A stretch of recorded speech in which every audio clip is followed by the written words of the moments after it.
청취자께서 보내주신 자료 구약성경 출애굽기 20장인데요. 바로 그 10계명으로 알려진 부분입니다. 오늘 이걸 함께 제대로 한번 파헤쳐보려고 합니다.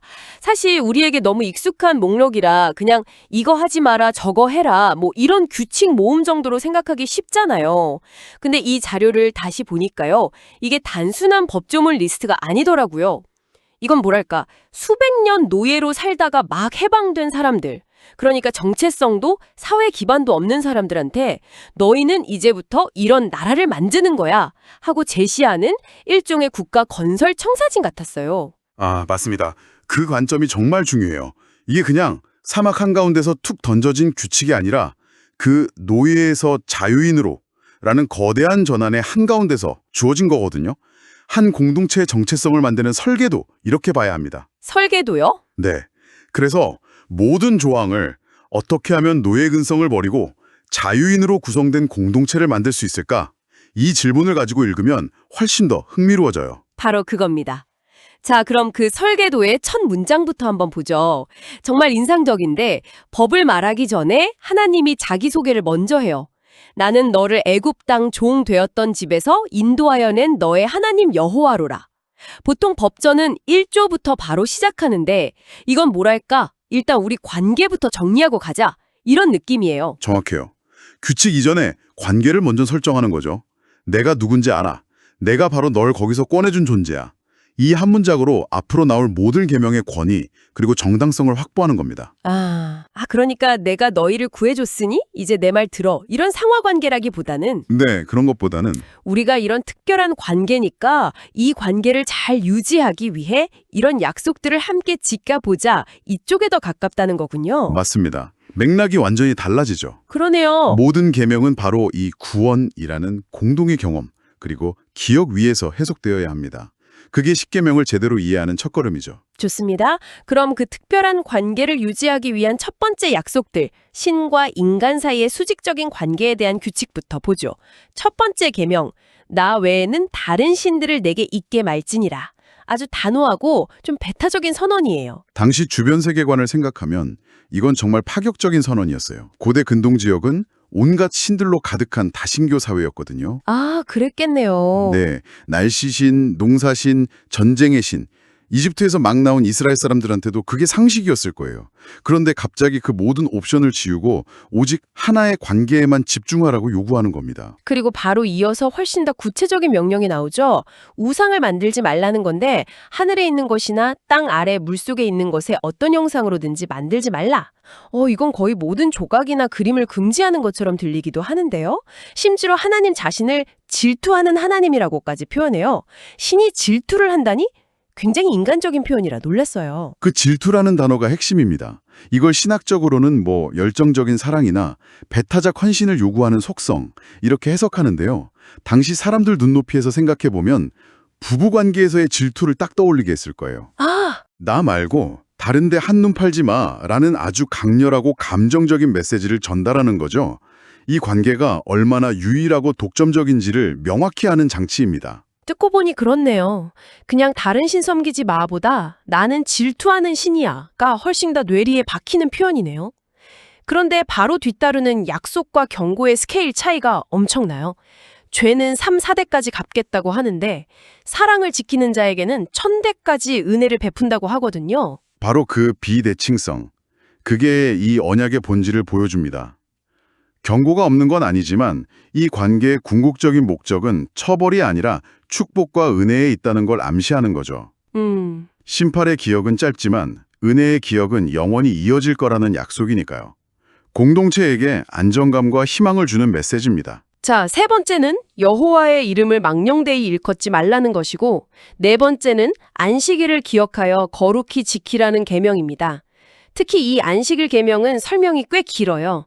엿새 동안 일하고 일회째에는 너뿐만 아니라 아들, 딸, 남종, 여종, 가축, 심지어 너희 집에 머무는 손님까지 모두 쉬라고 아주 구체적으로 명시하고 있어요. 안식일 계명이야말로 노예에서 자유인으로의 전환을 가장 극적으로 보여주는 조항이라고 할 수 있습니다. 그런가요? 노예는 쉴 권리가 없잖아요. 그렇죠. 생산성을 위해서 끊임없이 일해야 하는 존재죠. 그런데 이제는 모두가 심지어 가축과 외국인까지도 의무적으로 쉬어야 한다는 거예요. 이건 단순한 휴식 명령이 아니라 너희는 더 이상 생산수단이 아니라 존엄한 존재다라는 선언인 셈입니다. 그러네요. 일하지 않을 권리, 멈출 수 있는 자유를 법으로 보장해 주는 거군요. 와, 생각의 전환이네요. 여기서 그 근거로 천지 창조를 드는 것도 흥미로워요. 하나님이 엿새 창조하고 일회째에 쉬셨으니 너희도 그렇게 하라는 거잖아요. 네, 맞습니다. 인간의 삶의 리듬을 신의 창조 질서에 연결시키는 겁니다. 우리의 노동과 쉼이 그냥 먹고 살기 위한 행위가 아니라 신의 창조 사역에 동참하는 거룩한 행위가 되는 거죠. 와, 이건 공동체 전체에게 우리는 세상을 만드신 창조주의 패턴을 따라 사는 특별한 백성이다라는 정체성을 심어주는 아주 강력한 장치였습니다. 자, 이렇게 신과의 수직적 관계, 그러니까 정체성의 기반을 다지고 나서 드디어 공동체 내부의 수평적 관계로 초점이 옮겨갑니다. 이 순서 자체가 굉장히 논리적으로 느껴지네요. 그런데 인간관계에 대한 첫 번째 계명이 뭐 살인하지 말라도 아니고 도둑질하지 말라도 아니고 네 부모를 공경하라라는 게 좀 의외였어요. 왜 여기서부터 시작했을까요? 공동체가 무너지는 건 보통 가장 작은 단위, 즉 가정에서부터 시작되기 때문입니다. 부모와 자식 간의 질서와 존중이 무너지면 사회 전체의 권위와 질서도 유지될 수 없다고 본 거죠. 특히 다른 계명들은 대부분 하지 말라는 금지 조항인데 이건 하라라는 적극적인 명령형이라는 점도 중요합니다. 아, 맞네요. 가만히 있는 게 아니라 적극적으로 공경이라는 행동을 하라는 거죠. 사회 안정의 가장 근본적인 초석을 여기에 둔 겁니다. 그리고 그 보상으로 내게 준 땅에서 생명이 길리라라는 약속이 붙어 있어요. 다른 계명에는 없는 구체적인 보상이네요. 마치 이것만 잘 지키면 공동체의 수명이 보장될 거야라고 말하는 것 같아요. 맞습니다. 개인의 장수뿐만 아니라 공동체가 그 땅에서 오랫동안 번영하며 지속될 것이라는 약속으로도 해석할 수 있습니다. 그렇군요. 가족 질서가 공동체 존속의 핵심이라는 걸 다시 한번 강조하는 거죠. 자, 그리고 드디어 우리에게 가장 익숙한 계명들이 나옵니다. 살인하지 말지니라, 간음하지 말지니라, 도적질하지 말지니라, 내 이웃에 대하여 거짓 증거하지 말지니라. 아주 짧고 간결해요. 마치 사회계약의 핵심 요약본 같습니다. 정말 핵심만 담았죠. 생명, 가정, 재산, 그리고 사회적 신뢰. 이 네 가지는 어떤 공동체든 유지되기 위한 최소한의 기둥들입니다. 이게 무너지면 사회는 그냥 정글이 되는 거죠. 그런데 이런 법들은 사실 그 고대 함무라비 법전 같은 다른 법전에도 있지 않았나요? 살인하지 마라, 도둑질하지 마라는 뭐 인류 보편적인 규칙 같은데 이게 당시 사람들에게는 얼마나 새롭게 들렸을까요? 아주 중요한 질문입니다. 내용 자체는 보편적일 수 있지만 그 맥락과 형식이 혁명적이었어요. 형식이요? 네, 함무라비 법전 같은 경우는 굉장히 복잡하고 신분에 따라 처벌이 달랐습니다. 귀족을 죽였을 때와 노예를 죽였을 때의 형벌이 달랐죠. 아, 그렇죠. 하지만 십계명은 살인하지 말라고 그냥 선언해버립니다. 누구를 어떻게, 왜 이런 조건이 없어요. 모든 생명은 동등하게 보호받아야 한다는 원칙을 아주 간결하게 제시한 겁니다. 와, 왕의 권위가 아닌 신과의 언약에 기반했다는 점도 완전히 새로운 차원의 법이었죠. 이웃의 집을 탐내지 말지니라. 여기서 그치지 않고 이웃의 아내, 종, 소, 나귀까지 구체적으로 나열하면서 탐내지 말라고 하거든요. 이건 행동이 아니라 마음속 욕망을 다루잖아요. 이걸 어떻게 법으로 만들 생각을 했을까요? 거의 생각범죄를 금지하는 것처럼 들리는데요. 바로 그 지점이 십계명을 다른 고대 법전과 구별시키는 가장 놀라운 부분입니다.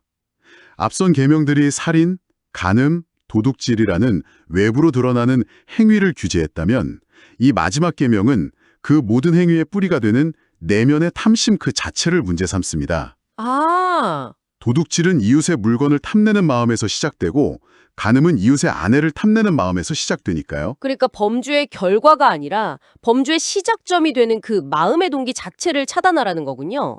이건 법정에서 증명하거나 처벌하기도 거의 불가능할 텐데요. 그렇죠. 그래서 이 계명은 법정에서 집행하기 위한 법이라기보다는 공동체 구성원 각자가 스스로를 다스리는 내면의 법, 즉 윤리의 청사진이라고 볼 수 있습니다. 내면의 법. 네, 사회의 법망을 피하는 것만으로는 부족하고 내 마음의 중심부터 다스려야 진정한 공동체의 이론이 될 수 있다는 한 차원 높은 요구를 하는 겁니다. 현대 광고 산업 전체가 이 10번째 계명을 어기라고 24시간 속삭이는 것 같다는 농담도 있죠. 이웃의 것을 가져야 행복해진다고 말하니까요. 와, 정말 그러네요. 자, 이렇게 엄청난 스케일의 계명 선포가 끝나고 백성들의 반응이 나옵니다. 우레와 번개, 나팔 소리, 연기자욱한 산을 보고는 다들 두려워서 멀찍이 물러서요. 그리고 모세에게 달려가서 말하죠. 제발 하나님이 우리에게 직접 말씀하시지 못하게 해주세요. 우리가 죽을 것 같습니다. 신의 임재를 직접 경험한 인간의 그 압도적인 경외심과 두려움을 보여주는 장면이죠. 그 거룩함 앞에서 자신들의 한계를 절감한 겁니다. 여기서 흥미로운 건 이들의 두려움이 단지 천둥번개 같은 물리적 현상 때문만이었을까 하는 점입니다. 무슨 뜻이죠? 방금 그들이 들은 계명의 내용을 생각해 보세요. 아, 겉으로 드러나는 행동뿐만 아니라 마음속 깊은 곳의 욕망까지 들여다보고 규제하는 법을 들었잖아요. 어쩌면 그들은 내 마음속까지 꿰뚫어 보시는 존재의 실체를 깨닫고 그 앞에서 벌거벗은 듯한 두려움을 느꼈을 수도 있습니다. 와. 그 무게를 감당할 수 없어서 중재자를 요구하게 된 거죠. 와, 그럴듯하네요. 그저 무서운 자연 현상이 아니라 그들의 존재 자체가 심판받는 듯한 느낌을 받았을 수 있겠군요. 그래서 모세가 그들을 안심시키면서 이건 너희를 시험하고 너희가 하나님을 경외하여 죄를 짓지 않게 하려는 것이라고 설명하는군요. 여기서 경외는 단순한 공포와는 다른 의미겠네요. 네, 공포는 피하고 싶게 만들지만 경외는 존중과 순종으로 이어지게 하는 거룩한 두려움입니다. 그 차이도 설명해 주는 거죠. 그 후에 하나님이 모세에게 몇 가지 추가 지침을 주시는데 우상 숭배 금지를 다시 한번 강조해요. 은으로나 금으로 신상을 만들지 말라.